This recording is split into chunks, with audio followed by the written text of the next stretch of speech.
오늘은 신명기 25장 말씀입니다. 은혜를 깨닫지 못하면 그에게는 결단코 희망이 없습니다. 우리가 죽을 수밖에 없는 존재에서 하나님의 그 은혜와 십자가 예수 그리스도 그 보혈의 은혜, 그 은혜를 통하여 우리가 생명을 얻었다는 것, 이것 놓치면 더 이상 희망이 없게 되어집니다. 바리새인은 스스로 의롭고 스스로의 노력으로 스스로 예배하고 스스로 11조함으로 통해서 의롭다 여겨졌던 사람, 그에게는 희망이 없다는 것입니다. 그러나 세리, 내가 죽을 수밖에 없는 존재, 죄인이라는 것을 깨닫고 하나님의 은혜를 구하며 엎드리는 자, 하나님의 은혜로 살아간다는 것을 깨달아 아는 자, 그를 하나님께서는 의롭다 칭해 주시는 것입니다. 그래서 우리가 하나님의 은혜, 십자가 예수 그리스도의 은혜, 성령 하나님의 도우심의 은혜, 그 은혜 놓치지 않고 살아갈 수 있는 그런 우리가 되어지기를 원합니다. 신명기 25장 1절 말씀, 사람들 사이에 시비가 생겨 재판을 청하면 재판장은 그들을 재판하여 의인은 의롭다 하고 악인은 정죄할 것이며, 악인에게 태형이 합당하면 재판장은 그를 엎드리게 하고 그 앞에서 그의 죄를 따라 수를 맞추어 때리게 하라. 40가지는 때리려니와 그것을 넘기지는 못할지니 만일 그것을 넘겨 매를 지나치게 때리면 네가 네 형제를 경히 여기는 것이 될까 하노라. 사람들 사이에 시비라고 이야기하고 있습니다. 사람들 사이에 시비가 일어나는 것은 형제를 사랑하지 않음에서 시작되어지는 것이죠. 내가 받은 은혜가 얼마나 큰지를 알지 못하는 데에서 일어나는 것이죠. 바로 탐심, 욕심에서 일어나는 것이죠. 바로 우리가 은혜 받은 자, 우리가 죽을 수밖에 없는 죄에서 구원함을 얻었다는 것, 그것 깨달아 안다면 사람들 사이에 시비가 일어날 수 없겠죠. 나 또한 아무것도 없는 가운데서 하나님이 구원하셨으니 그 크신 은혜를 깨달아 안다면 내가 조금 손해보더라도 그것으로 시비를 삶을 일이 없게 되어지는 것이죠. 또한 시비 가운데에서 의로운 것이 무엇이고 악이 무엇인지를 판단하여 악인에게 정죄하고 그를 40대까지는 때려라 라고 이야기하는 것이죠. 때리는 목적은 그가 하나님의 은혜를 깨닫지 못하고 사람을 경히 여기는 것, 사랑하지 못하는 것, 그것 깨우쳐 알게 하는 것이 목적이죠. 이사야 4장 4절 말씀, 이는 주께서 심판하는 영과 소멸하는 영으로 시온의 딸들의 더러움을 씻기시며 예루살렘의 피를 그 중에서 청결하게 하실 때가 됨이니라. 그래서 이스라엘 백성들이 심판당하고 고난당하고 역경을 당하는 것, 그것은 바로 그들의 더러움을 씻기 위하여 그렇게 하신다라고 말씀하고 있는 것이죠. 정죄한다는 것, 또 매를 맞는다는 것, 우리가 그를 정죄하고 가르치고 훈계하는 것, 미워하는 것이 아니라 그를 돌이켜 그를 정결하게 씻어 하나님의 백성 되게 하는 것이 목적이죠. 그리고 또 한 가지, 악인을 정죄하고 40에 하나 감한 매를 때리게 되어져 있죠. 바로 우리를 보고 하시는 말씀이죠. 우리가 바로 악인이죠. 우리는 어떤 면에서는 날마다 40에 하나 감한 매를 맞아 죽을 수밖에 없는 존재, 매 맞을 수밖에 없는 존재이죠. 이런 우리를 위해서 예수 그리스도께서 이 땅에 오시고 우리가 맞아야 될 그 매를 대신 맞으시고 고난과 수치를 당하시며 십자가에서 물과 피를 쏟으시고 그 몸이 찢겨져 주신 것이죠. 우리가 바로 이 은혜를 받아 누린다는 것을 깨닫고 형제 가운데 시비 일으키지 아니하는, 내가 더 손해보고 내가 더 나누어 주고 내가 더 엎드리며 내가 더 형제를 사랑하고 그를 위해서 섬길 줄 아는 그런 우리 모두가 되어지기를 원합니다. 4절, 곡식 떠는 소에게 망을 씌우지 말지니라. 곡식을 떠는 소에게는 그 소의 망, 부리망이라고 하죠. 그 소 입을 막는 그 부리망을 하지 말라라고 이야기하는 것이죠. 그 소가 그 열매, 소출의 소망을 가지고 일을 하는데 함께 그 소출을, 이익을, 그 소출을 먹는 것, 그것 보상해 주라라고 이야기하고 있죠. 근데 오늘 이 말씀은 소를 두고 하는 말씀이 아니죠. 이 말씀 읽으면서 봐라, 소에게 부리망 부리지, 부리망으로 이 말이 막지 말라고 했다. 그렇게 소에게 일 시키면서 부리망하지 말라라고 이야기한다면 바로 율법을 읽게 되어지는 것이죠. 고린도전서 9장 9절 말씀, 모세의 율법에 곡식을 밟아 떠는 소에게 망을 씌우지 말라 기록하였으니 하나님께서 어찌 소들을 위하여 염려하심이냐, 오로지 우리를 위하여 말씀하심이 아니냐. 과연 우리를 위하여 기록된 것이니 밭 까는 자는 소망을 가지고 갈며 곡식 떠는 자는 함께 얻을 소망을 가지고 떠는 것이라. 사도 바울이 이야기했죠. 소위에 불의망을 씌우지 마라. 그게 어떻게 소보고 한 말이겠냐. 그것은 곧 우리를 향해서 주시는 말씀이다. 바로 하나님의 나라, 하나님의 의를 위하여 애쓰고 수고하는 자, 최전선에서 싸우는 자, 그들의 먹을 것, 그들의 입을 것 공급해 주라는 것이 그 말씀인 것이죠. 하나님께서는 먼저 그의 나라와 의를 구하면 이 모든 것을 더해 주신다고 하셨죠. 우리는 그 말씀을 이루는 자가 되어져야 되죠. 최전선에서 말씀 전하며 싸우는 그들을 우리가 섬기고 그들의 필요를 채워주는 그 사명 감당하는 그런 우리가 되어져야 될 것입니다. 그러나 사도 바울은 이런 당연한 권리, 이 권리마저도 누리지 아니하고 스스로 그 권리 거부하고 자의로 자기의 노력으로 그 선교 사명을 감당했던 그런 모습을 볼 수 있습니다. 우리가 은혜 받은 자라는 것, 우리가 그것 세상에 먹을 것, 입을 것 얻지 않더라도 하나님을 섬기고 무익한 종으로 하나님의 주님의 군사된 자들로 영적 전쟁하며 최전선에서 하나님의 나라와 의를 향하여 싸울 줄 아는 그런 우리가 되어지기를 원합니다. 5절 형제들이 함께 사는데 그 중 하나가 죽고 아들이 없거든 그 죽은 자의 아내는 나가서 타인에게 시집가지 말 것이요 그의 남편의 형제가 그에게로 들어가서 그를 맞이하여 아내로 삼아 그의 남편의 형제된 의무를 그에게 다 행할 것이요 그 여인이 낳은 첫 아들이 그 죽은 형제의 이름을 잊게 하여 그 이름이 이스라엘 중에서 끊어지지 않게 할 것이니라.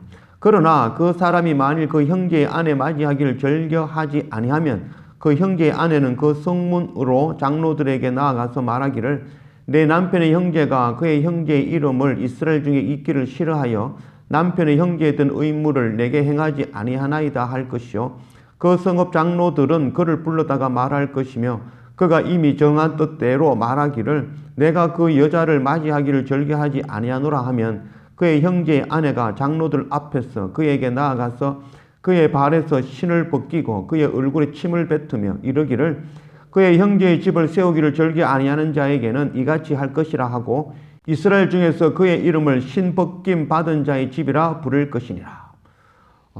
아들이 형제 가운데에서 이 대를 잇지 못하고 자녀가 없이 그 형이 죽으면 그 동생이 그 형의 형수를 아내로 맞이하여 그를 통해서 자녀를 낳게 하고 그 자녀가 아버지의 기업, 아버지의 유산을 받아 그것을 대를 잇게 하는 것. 이것이 바로 루키스에 나오는 기업 물을 자의 이야기죠. 이 말씀을 들으면은 그 당시의 말씀이니 오늘날에는 적용되어지지 않는 말씀이라 할 수 있겠죠. 오늘날 형이 불의의 사고를 당했다면 그 동생이 형수와 결혼하고 또 그런 경우는 없겠죠. 그래서 오늘 말씀도 또한 이 말씀을 그대로 말씀 그대로 읽게 되어지면 바로 율법의 말씀, 죽이는 말씀이 되어지죠. 오늘 이 말씀은 기업 물을 자의 이 말씀은 오늘날에게도 동일하게 적용되어지는 말씀이죠.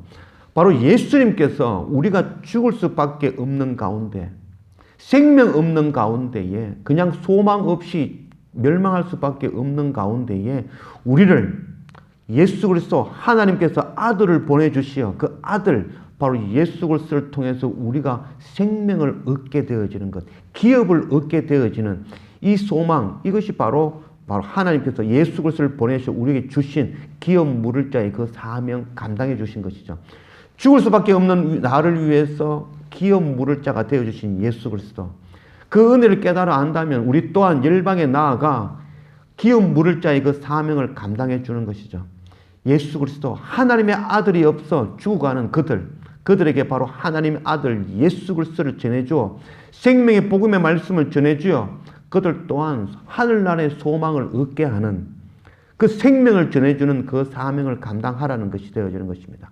우리의 사명인 것입니다. 우리가 바로 기업 물을 자가 되어 내가 먼저 하나님의 그 기업 물을 자에 예수 그리스도의 그거를 통하여서 우리가 생명을 얻었다는 것 깨닫고 우리 또한 열방에 나아가서 기업 물을 자의 사명, 생명 전하는 그 사명 감당하는 그런 우리 모두가 되어지기를 원합니다. 11절 두 사람이 서로 싸울 때에 한 사람의 아내가 그 치는 자의 손에서 그의 남편을 구하려 하여 가까이 가서 손을 벌려 그 사람의 음낭을 잡거든 너는 그 여인의 손을 찍어버릴 것이요 또 네 눈이 그를 불쌍히 여기지 말지니라.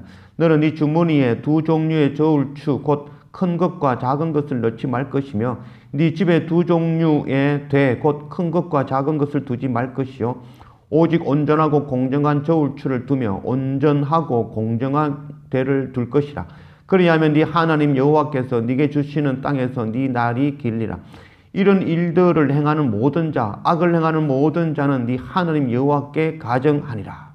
두 사람이 싸움이 났습니다. 그 사람 가운데 남편을 구하기 위하여 상대편의 그 음낭을 여인이 잡았다면 그 여인의 손을 잘라버리라 라고 말씀하고 있습니다.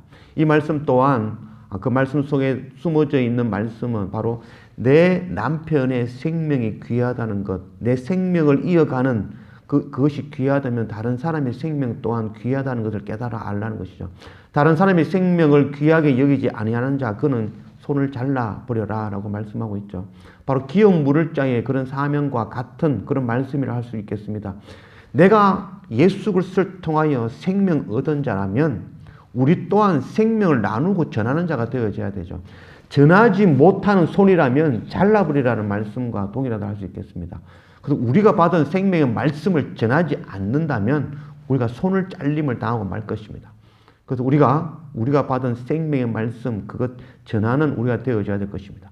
또한 우리 주머니에는 두 개의 추를 가지지 말라라고 말씀하고 있습니다. 큰 것과 작은 것, 곧 진리의 말씀과 속이는 말씀, 그것 함께 가질 수 없다는 것을 말씀하고 있죠. 바벨이라는 뜻은 바로 히브리어로는 베트, 라메드, 그래서 바벨이라고 있습니다. 그래서 베트라는 말은 바로 집을 상징합니다. 베트. 그래서 두 개의 집이라는 뜻이고, 라메드라는 것은 훈련, 교육이라는 뜻입니다. 그래서 두 집에서 훈련받는 것, 그것이 바로 바벨탑, 바벨의 의미인 것입니다. 바로 혼돈인 것이죠. 하나님의 세계관, 하나님의 가치관과 세상의 가치관을 함께 배우는 것이죠. 그것이 바로 혼돈이 되어지는 것이죠. 우리가 자녀를 가르칠 때에도 동일하다 할 수 있겠습니다. 하나님의 말씀 배울 때 하나님의 말씀과 또 세상에 나가서 학교에서 배우는 그 이야기가 서로 상충되어지죠. 세상에서 배우는 것은 경쟁하여 1등이 되고 또 내가 더 높아져야만 살아갈 수 있는 것을 가르치지만 하나님의 말씀은 낮아지는 것을 가르치고 죽어야 되는 것을 가르치죠. 세상의 것은 살아야 될 것을 가르치지만 하나님의 말씀은 죽어야 될 것을 가르치죠. 그 두 개를 같이 배우면 혼돈이 되어지는 것이죠. 그래서 우리 자녀들에게 비록 세상의 가치관, 세상의 학문을 배우는 자녀들이지만 그 세상의 학문을 능가하는 하나님의 말씀으로 그들을 양육하여 하나님의 말씀이 그 세상의 학문을 덮어내도록 가르칠 수 있는 그런 우리가 되어져야 되겠습니다. 두 가지의 추를 가지지 아니하고 내가 생명 얻었다면 그 하나님의 공의를 통하여 나도 다른 사람들에게 생명 전해주는 그 삶을 살아야 될 것입니다. 우리가 사도행전 7장 59절 말씀, 그들이 돌로 스데반을 치니 스데반이 부르짖어 이르되 주 예수여 내 영혼을 받으시옵소서 하고 무릎을 꿇고 크게 불러 이르되 주여 이 죄를 그들에게 돌리지 마옵소서 이 말을 하고 자니라. 하나님의 공의라는 것이 바로 이것이죠. 하나님의 공의라는 것은 죽을 수밖에 없는 나를 생명의 복음의 말씀, 곧 예수 그리스도를 통하여 그 십자가 은혜를 통하여 나를 구원하시는 것, 이것이 바로 하나님의 공의입니다. 그래서 이 하나님의 공의는 이 세상 모든 사람들에게 동일하게 적용되어지는 것입니다. 스데반 집사는 하나님의 자녀가 되어지고 구원받은 자죠. 구원받기 전에 그도 또한 죄인이었죠. 예수 그리스도가 아니면 그는 구원받을 수 없는 자이었죠. 스데반 또한 예수 그리스도를 통하여 구원받았기 때문에 그도 동일한 하나님의 공의로 저들 또한 나를 향하여 돌을 던지는 저들 또한 나를 구원하신 하나님의 공의로 동일하게 저들도 구원해 주십시오라고 기도하는 것, 이것이 바로 하나님의 공의인 것이죠. 우리가 은혜 받은 것, 우리가 생명 얻은 그 은혜를 받아 깨달아 안다면 우리 또한 생명 나누고 전하는 그 사명을 감당하는 그런 우리가 되어지기를 원합니다. 17절 너희는 애굽에서 나오는 길에 아말렉이 네게 행한 일을 기억하라. 곧 그들이 너를 길에서 만나 네가 피곤할 때에 네 뒤에 떨어져 약한 자들을 쳤고 하나님을 두려워하지 아니하였느니라. 그러므로 네 하나님 여호와께서 네게 기업으로 주어 차지하게 하시는 땅에서 네 하나님 여호와께서 사방에 있는 모든 적군으로부터 네게 안식을 주실 때에 너는 천하에서 아말렉에 대한 기억을 지워버리라. 너는 잊지 말지니라. 아말렉 쪽은 에서의 후손이죠. 에서의 후손 엘리바스, 엘리바스의 첩 딥나를 통해서 낳은 자녀가 바로 이 아말렉입니다. 이 아말렉은 네게브 사막에서 거주하며 유목 생활을 하는 그런 자들이죠. 이들은 다른 민족들을 약탈하고 공격하고 그것을 얻어 살아가는 자들이죠. 이 아말렉이 했던 일이 바로 출애굽하였던 이스라엘 백성들 그 후미, 그 뒷부분을 공격하여 약탈하고 뺏었던 그들이죠. 그래서 말하기를 떨어진 약한 자들을 쳤고 하나님을 두려워하지 아니하니라. 아말렉이 끊어진다라고 말씀하셨고 그들이 왜 끊어지냐 하면은 바로 하나님을 두려워하지 않는 것이고 또한 약한 형제들을 쳤다는 것이죠. 하나님의 말씀, 하나님의 명령을 두 가지로 요약한다면 바로 하나님을 사랑하라 그리고 형제를 사랑하라 이 두 가지라고 할 수 있겠죠. 바로 아말렉이 행한 것이 바로 하나님을 두려워하지 아니하고 하나님을 대적하며 또한 형제를 미워하고 약한 자를 쳤다는 것이죠. 그것이 바로 아말렉이 하나님 앞에서 끊어질 수밖에 없는 것이 되어졌죠. 이 말씀은 아말렉이라는 그 족속에게만 주시는 말씀이 아니라 바로 오늘 우리에게 주시는 말씀이죠. 하나님 두려워하지 아니하고 형제를 사랑하지 못하는 것, 그들에게는 결단코 하나님 나라의 그 기업이 그들에겐 주어지지 않을 것이라는 것을 말씀하고 있는 것입니다. 우리가 은혜 받았다는 것, 그 은혜를 놓친다면 희망이 없습니다. 우리가 은혜를 깨닫지 못하면 결단코 하나님 나라에 합당하지 않게 되어지는 것입니다. 우리가 죽을 수밖에 없는 존재, 40에 하나 감한 매를 맞으면 날마다 매 맞아 죽을 수밖에 없는 존재, 멸망할 수밖에 없는 존재, 그 가운데 하나님의 아들 예수 그리스도를 이 땅에 보내시고 우리가 맞아야 될 그 매를 대신 맞으시고 고난과 수치를 당하시며 십자가에서 피 흘려 주심으로 우리가 생명을 얻었다는 것, 우리가 하나님의 자녀가 되었다는 것, 주님의 신부가 되었다는 이 놀라운 은혜를 깨달아 안다면 우리 또한 하나님을 경외하고 사랑하며 형제를 사랑하여 그들이 생명 없어 죽어가는 그들에게 나아가 바로 십자가 예수 그리스도 하나님의 아들을 전해주어 그들 또한 생명을 얻게 하는 것, 바로 이중잣대가 아니라 동일한 추, 나를 구원하신 하나님의 공의로 하나님 저들도 구원해 주십시오. 간절히 하나님 앞에 기도할 줄 아는 열방에 나아가 그들의 죄를 나의 죄로 여기고 저들을 향하여 간절히 기도할 수 있는 그런 우리 모두가 되어지기를 주님의 이름으로 축원합니다. 기도합시다. 아버지 하나님 감사합니다. 오늘 신명기 25장 말씀으로 우리 가운데 오신 하나님, 우리가 은혜 받은 존재라는 것, 우리가 하나님의 그 크신 긍휼과 십자가 예수 그리스도의 은혜로 우리가 생명을 얻었다는 것, 우리가 정죄함을 받아 날마다 매맞아 죽을 수밖에 없는 존재였지만 바로 예수 그리스도께서 우리를 위하여 대신 매맞으시고 고난과 수치를 당하시고 십자가를 져 주심으로 물과 피를 쏟아 주심으로 우리가 구원을 얻었다는 이 놀라운 은혜, 우리가 잊지 않는 우리가 되어지길 원합니다. 이 놀라운 은혜를 깨달아 아는 우리가 되어져서 이 하나님의 공이 동일하게 열방에 나아가 생명 없는 그들, 하나님의 아들 발견하지 못하여 죽음으로 나아가는 그들, 날마다 매를 맞아 죽을 수밖에 없는 그들에게 나를 구원하신 이 하나님의 공이, 이 생명의 복음의 말씀 그들에게도 전하여 그들 또한 하나님의 자녀 되어지는 이 기업 물을 자의 사명 감당하는 그런 우리 모두가 되어질 수 있도록 인도하여 주십시오. 나를 향하여 돌을 치는 자들을 위해서 기도할 수 있는 그런 우리 모두가 되어질 수 있도록 인도하여 주십시오. 감사합니다. 예수님의 이름으로 기도드립니다. 아멘.